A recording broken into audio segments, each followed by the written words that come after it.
வணக்கம் மக்களே! பங்குனி உத்திரத்துக்கு அம்மா வந்து பூஜை பண்ணியிருந்தாங்க முருகருக்கு. நேத்தே வந்து பூஜை ரூமெல்லாம் கிளீன் பண்ணி, விளக்கு சாமான்லாம் தேய்ச்சு, குங்குமம், மஞ்சள்லாம் வச்சு எல்லாம் ரெடி பண்ணிட்டோம்.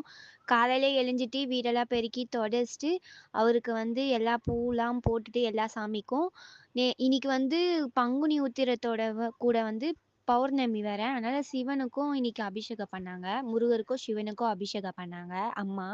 என்னென்ன அபிஷேகம் பண்ணாங்கன்னா, 7 அபிஷேகம் பண்ணாங்க. பாலு, தயிரு, பன்னீரு, சந்தனம், குளியல் பவுடரு, பஞ்சாமிர்தம், அடுத்தது வந்து லாஸ்ட்டா பன்னீர் ஊத்தி அவருக்கு அபிஷேகம் பண்ணி, அலங்காரம் பண்ணி, பூ எல்லாமே போட்டு அவர ரெடி பண்ணிட்டோம். காலையில வந்து அவருக்கு வந்து இன்னைக்கு வந்து நானு, அம்மா, அக்கா 3 பேருமே விரதம். நைட்டு ஒரு வேளை மட்டும் தான் சாப்பிடுவோம். வந்துட்டு காலைல வந்து அவருக்கு சேமியா பாயாசம் வச்சு காலையில 5 மணிக்கே தீப தூப ஆராதனையும் காட்டிட்டாங்க வீட்ல.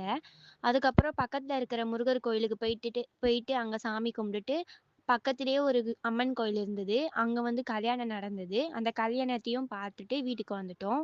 சாயந்தரம் வந்து விளக்கேத்தி அவருக்கு வந்து அம்மா வந்து நெய்வேத்தியமா அவுள் திருபாகம் செஞ்சு அவருக்கு படைச்சு தீப தூப ஆராதனையும் சாயந்தரம் மறுபடியும் காட்டிட்டாங்க. காட்டிட்டு ஏற்கனவே ஆல்ரெடி நாகாத்தம்மா கோயில் வீடியோ போட்டிருப்போம். அந்த வீடியோ பார்த்துருப்பீங்க.